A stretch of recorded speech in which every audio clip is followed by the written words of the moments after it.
So today this is BBL LAB and this is another installment of the podcast. And today I'm with none other than DezeReels. How are you today? Yes, sir. I'm good, man. I'm good. How are you doing? Yeah, I'm not too bad, not too bad. So I guess let's jump straight back. Jump straight into it. First off, talk a bit about yourself. Kind of explain how, what you do kind of started, and explain what you do as well. Okay, so I was, straight from the beginning. I was born in Spain, raised in Spain. Then at the age of 14, moved here to the UK, Birmingham specifically. And then, from there, I joined the club, which is West Bromwich Albion, which you can see right now. Yeah, I'm wearing. So I started with the club, played basketball there from the under-16s. And then right from there, I moved on to the under-18s. Under-18s went on to the Division 3. So obviously once I got to the Division 3, I got to train with them, but I wasn't really playing with them. So long story short, I got injured, and rather than just staying out of the sport, I was like, I still want to get involved rather than just staying out. So I was like, you know what, for every home, I had to ask the coach, which is Clive Allen, and I was like, would I be able to go to the home games, away games, and just cover? So he was like, yeah, that's cool, you can do all that. And then that's how I just started recording games. From there I got highlights, and then summer comes, ball out 2017. My coach gets me a media pass for the ball out. Then I get a few highlights, get a very good dunk. And then from there I was like, you know what, I think I want to start a page. And that's where DezeReels came up. So I started covering Division 3 because my team played Division 3. So all of the highlights were all of Division 3 basketball. But anyways, lockdown comes now. There's no basketball at all. And as soon as the restrictions are lifted up and BBL is back, all I wanted to do was just go out there and get some basketball. And the only basketball available was the BBL. So thanks to my coach, who's the she's the head of stats, Sarah Booth.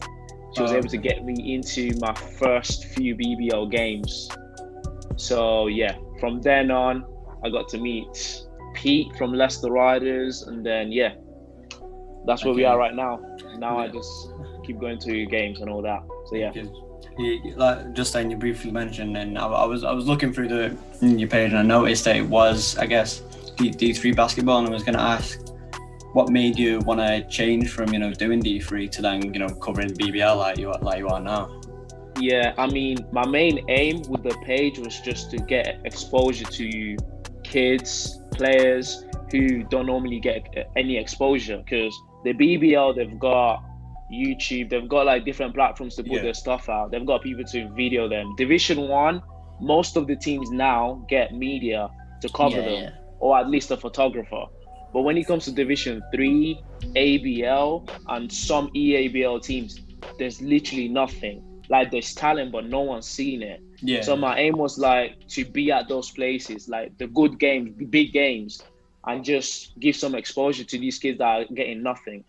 So I mean, since the EABL and ABL season was cancelled, there was nothing I could do with that. But that's what I was definitely looking forward to. So since only BBL basketball was there, then that's what I had to jump into.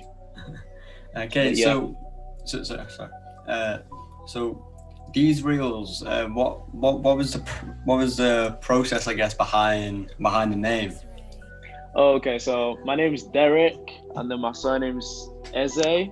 So it was DZ, and then I knew I was gonna be doing highlights, so I didn't really want to say DZ highlights. So I just went on to Google, and I was synonyms to highlights, and then I seen the name Reels.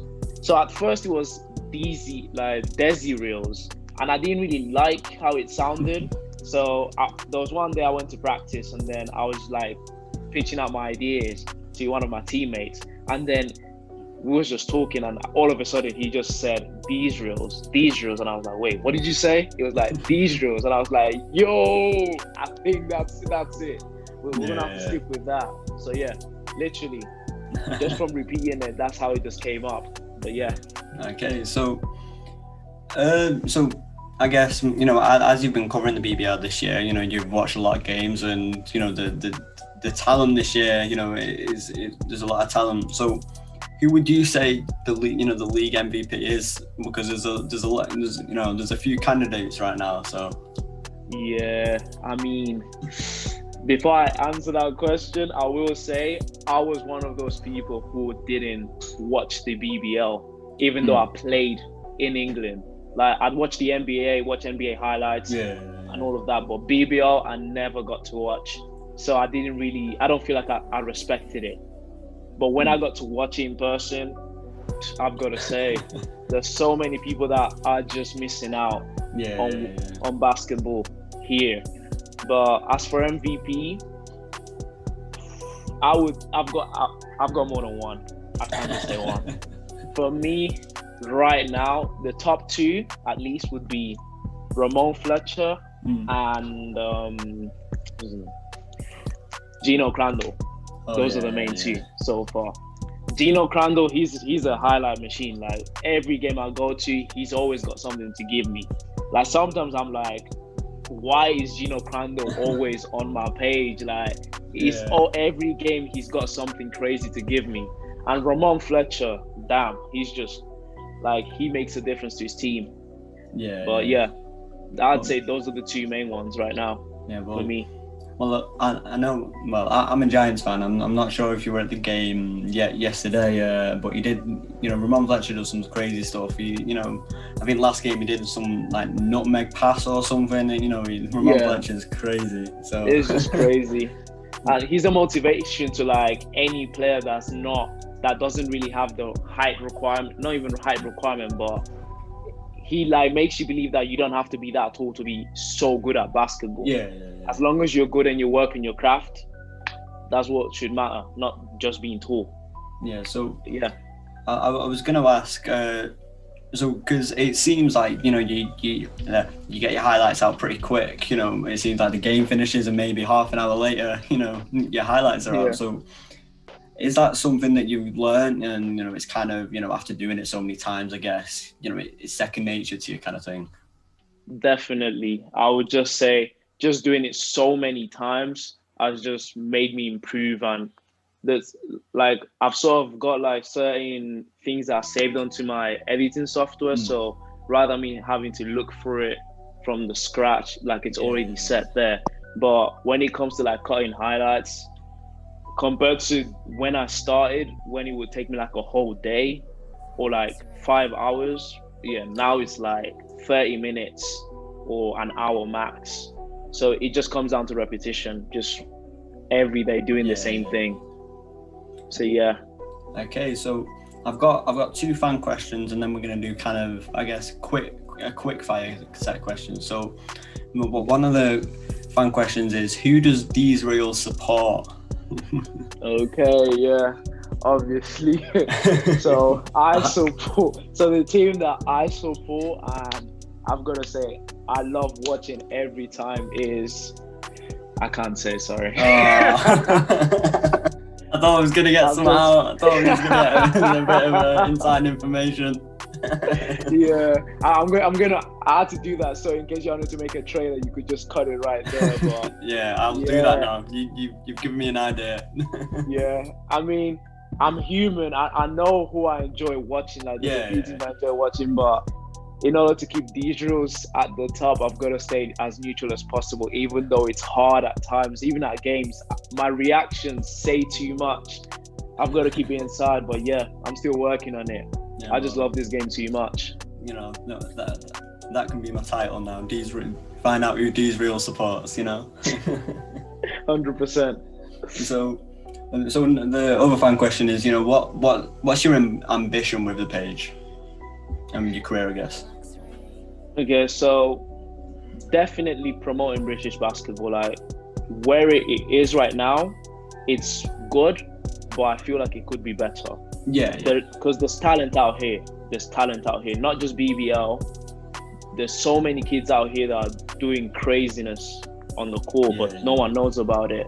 So just like the best way I describe it is just like America have Ball is Live, Yeah, Overtime, all of these big channels where whenever you're looking for talent, you go to.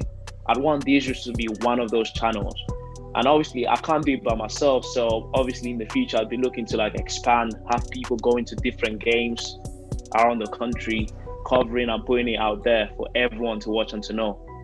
So yeah, I'd want to grow, be it like a national or hopefully global, what do you call it, platform to just find basketball talent in. Okay, so well, I guess moving on to the quick fire questions. So, the first one is what's been your most embarrassing moment whilst video and shooting?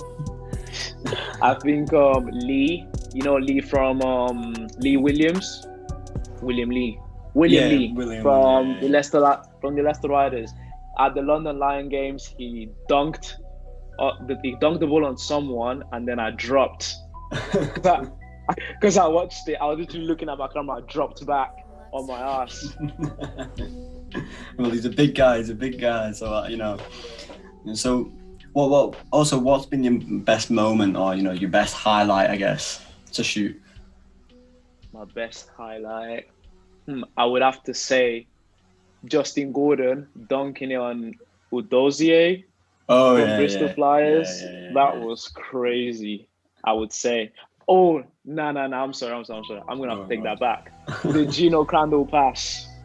I know that one, Yeah, that one, I did not expect. I didn't even think I even got the highlight until I had to go back and look, because I was watching the game and my camera was just on my hand. So yeah, that was probably the best so far. I was going to ask, has there ever been, any moments where you're so engrossed into the game where you kind of forget to record or whatever? Yes, I think there was one time. I think this was Manchester Giants. Sam Cassell Jr. He scored the 3-pointer to send the game to overtime. So as soon as he hit it, I screamed so hard, and I stopped my camera. So then I had to start it back again and then continue recording to watch his reaction. But yeah. That sometimes my reaction I just take it too far. Yeah, well, So, who's been the best player to record? I think I know what you're gonna say. I think I know. It's Geno Crandall. Yeah, it's Geno Crandall. It's just it's every game with no failure. Yeah. Every game there's just something. He's a highlight machine. Yeah. Literally. So, what's been the most exciting game out of all the games you've been to? What's been the most exciting one? I would have to say London versus Leicester. At London, what game was it? It would have to be the cup game. Yeah. Was it Leicester? No, during the cup qualifiers or the. Vaguely on that. At the very start of the season. Yes. That was because it was a very close game, and literally both teams were playing very well. So that game was full of highlights. Yeah. So I'd say that was the best game. Okay, so the final question: who do you think is going to win it this year? Because you've watched a lot. You watched a lot of them. You've seen a lot of them play. So who do you think is going to win the title this year? It's tough because I would say Riders, but usually when the big games come, against Newcastle or London, the game is up for anyone. And then you've got teams like Cheshire who literally will get beat by Glasgow, which I don't know if they did, but then they'll go on to beat Newcastle, Leicester, and London. So it's you just never know. So right now, I'm not too sure, taking into account the Leicester Riders are on a 2-game losing streak. But I would want to place my bets on probably Newcastle or Leicester. One of those two. Okay. Well, it's been nice speaking to you and finding out insight on DezeReels. And Thank you very much. Thank you. All right. Thank you. I appreciate it.